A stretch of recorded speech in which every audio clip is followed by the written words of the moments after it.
প্রবাসীদের শ্রমিকদের স্বার্থে কথা বলা, শ্রমিকদের ন্যায্য অধিকার আদায়ের উদ্দেশ্যে আমাদের এই রাজনীতির মূলধারা। বাংলাদেশের রাজনীতি করলে অনেক কিছুই পাওয়া যায়, কিন্তু মালয়েশিয়ার রাজনীতি করলে কিছুই পাওয়া যাবে না। তবু আমাদের নিজের অর্থ, নিজের পরিশ্রম দিয়ে আমরা এই প্রবাসে রাজনীতি করে জননেত্রী শেখ হাসিনার হাতকে শক্তিশালী করার জন্য আজকে মালয়েশিয়ার 10 লক্ষ শ্রমিকের ভাগ্য উন্নয়নের জন্য, তাদের দুঃসময়ে তাদের পাশে দাঁড়াবার জন্য আমার মামুন ভাই বলেছিলেন মুজিবপুর পরেই রাজনীতি করলে বঙ্গবন্ধু সৈনিক হওয়া যায় না।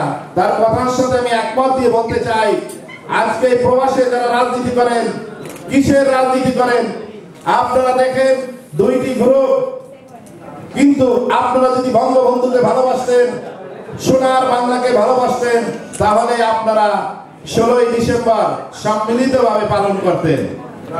আমরা রাজনীতি করি, বঙ্গবন্ধুকে ভালোবাসি, বঙ্গবন্ধুকে সৈনিক। যদিও আমাদের মতবিরোধ থাকতে পারে, কিন্তু আমাদের নেতা এক, আমাদের সংগঠন এক। তাই আমি বলবো, আপনারা জানেন 2টি কমিটি কেন্দ্রে জমা হয়েছে। জননেত্রী শেখ হাসিনা যাকে পছন্দ করবেন তাকেই সেই কমিটিকে অনুমোদন দেবে। কিন্তু আজকে আমাদের এই বিজয়ের দিনে আমরা কেন একমত হতে পারলাম না? শুধু বঙ্গবন্ধুর নাম বলে, আওয়ামী লীগ বলে মালয়েশিয়ার স্বার্থ আদায়ের লক্ষ্যে, মালয়েশিয়ার ব্যক্তি স্বার্থ আদায়ের লক্ষ্যে যারা রাজনীতি করেন, আমি তাদেরকে ধিক্কার জানাই। এই মহান বিজয় দিবসে আমি তাদেরকে বলবো, ভাইয়ের আমার, সবকিছু বলে আসুন আমরা এক হয়ে আমরা রাজনীতি করি। আমাদের চাওয়ার পর কিছু নেই। আমি যদি অযোগ্য হই, আমাকে আপনারা সেই পদে বসাবেন না, আমাকে সদস্য বানালে আমি মেনে নেব। বঙ্গবন্ধু বলেছিলেন, যদি ন্যায্য কথা বলে একজনও হয় তা আমি মেনে নেব। আমারও কথা সেটাই। কিন্তু আপনারা রাজনীতি করবেন টাকার বিনিময়ে। সেদিন আমি দেখেছি কুয়ালালামপুর এয়ারপোর্ট থেকে বিএনপির সহ সভাপতি তাদেরকে নিয়ে বাংলাদেশে গিয়েছেন মন্ত্রীদের সাথে দেখা করার জন্য, মালয়েশিয়া আওয়ামী লীগ কমিটি আনার জন্য। এইটাই কি আপনাদের রাজনীতি? আসলে আপনারা আওয়ামী লীগ করেন না। আপনাদের এই মালয়েশিয়ায় আওয়ামী লীগ করার উদ্দেশ্য হচ্ছে যারা সত্যিকার রাজনীতিবিদ তাদেরকে হটিয়ে জাতীয়তাবাদী আওয়ামী লীগ কায়েম করতে, এবং আপনারা করতে চাচ্ছেন বিএনপির মদতপুষ্ট আওয়ামী লীগ সংগঠন, যে সংগঠনে জননেত্রী শেখ হাসিনার কথা বলা হবে না, বঙ্গবন্ধুর কথা বলা হবে না, বাংলার ইতিহাসের কথা বলা হবে না, স্বাধীনতাকে মেনে নেবে না, স্বাধীনতার অপশক্তির বিরুদ্ধে যারা কাজ করে আপনারা তাদের সাথে সেদিন হাত মিলিয়েছেন। আপনারা সেদিন হাত মিলিয়ে বাংলাদেশে যে বড় বড় নেতাদের সাথে দেখা করেছেন, বিএনপির 4 নম্বর সহ সভাপতি, আমি নাম বলবো না, বিএনপির উপদেষ্টা পরিষদের উপদেষ্টা, তাদেরকে নিয়ে আপনারা বাংলাদেশের মন্ত্রীর কাছে গিয়েছিলেন। কি চেয়েছেন? বড় বড় নেতাদের কাছে চেয়েছিলেন কি? আপনারা চেয়েছিলেন পদমর্যাদা, আপনারা চেয়েছিলেন সভাপতি সেক্রেটারি হওয়ার। কিন্তু আমি সেদিন বলেছিলাম, ফুল ফুটুক আর নাই ফুটুক, আজ বসন্ত। আমি কামরুজ্জামান কামাল আজকে বিজয়ের দিনে বলে গেলাম, এই কমিটি 2 দিনের মধ্যে চলে আসবে।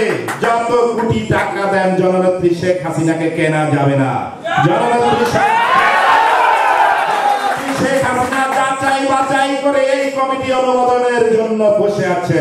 ভাইয়ের আমার, আমি তো আগে একদিন সলিল হোটেলে বলেছিলাম যে কমিটি জননেত্রী শেখ হাসিনা কারো কথা শোনেন না। জননেত্রী শেখ হাসিনা তার গোয়েন্দা ডিপার্টমেন্ট আছে, ডিজিএফ আছে, এনএসআই আছে, বিভিন্ন গোয়েন্দা সংস্থার কাছ থেকে রিপোর্ট সংগ্রহ করেছেন, এবং আমরা জানি আমরা এই কমিটি পাবো ইনশাআল্লাহ। আল্লাহ যদি আমাদের সহায় থাকে, 2-1 দিনের মধ্যে মালয়েশিয়া আওয়ামী লীগের পূর্ণাঙ্গ কমিটি চলে আসবেন। ভাইয়ের আমার, আপনারা দলমত ভুলে আসুন এই বিজয়ের মাসে, এই বিজয়ের দিনে আমরা সবাই এক হয়ে আমরা মালয়েশিয়াতে একটি আওয়ামী পরিবার, এখন আপনারা দেখছেন মালয়েশিয়াতে বিভিন্ন সহযোগী সংগঠন আছে, আমরা সবাই এক, এখানে কোনো দ্বিমত নাই। আপনারা যদি এত রাজনীতিবিদ হন, কেন সহযোগী সংগঠন একটাকেও আপনারা হাত করতে পারলেন না? আমি তো টাকার বিনিময়ে কোনো সংগঠনকে ডাকি নেই। তারা দেখেছে সত্যিকার রাজনীতিবিদ যারা, তাদের পক্ষে তারা সহায় দিয়েছে, তাদের সাথেই তারা থাকবে। এবং আমরাও একাত্তর করেছে ওই রাজনীতিবিদদের আপনাদের সুখে দুঃখে সহযোগী সংগঠনের পাশে আমরা যে কোনো সময় প্রস্তুত আছি আপনাদের সাথে এক হয়ে কাজ করতে। ভাইয়ের আমার, রাজনীতিতে দ্বন্দ্ব থাকতেই পারে। দুঃখের বিষয়, আমাদের একজন সহযোদ্ধা বলতে হয় শফিক চৌধুরী, গতকাল হাই কমিশনার সামনে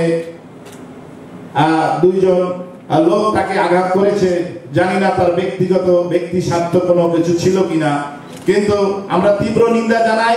আমরা সঠিক বিচার চাই, যাতে তার সঠিক বিচার হয়। সে আমাদের দল করে, সে রাজনীতি করে, আমাদের ভাই, আমরা তার পক্ষে থাকবো এবং আমরা এর প্রকৃত যারা প্রকৃত দোষী যারা, আমরা তাদেরকে খুঁজে বের করব।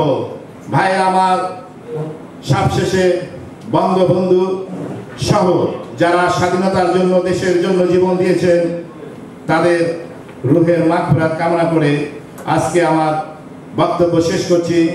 জয় বাংলা, জয় বঙ্গবন্ধু, জয় হোক প্রবাসী বাংলাদেশীদের।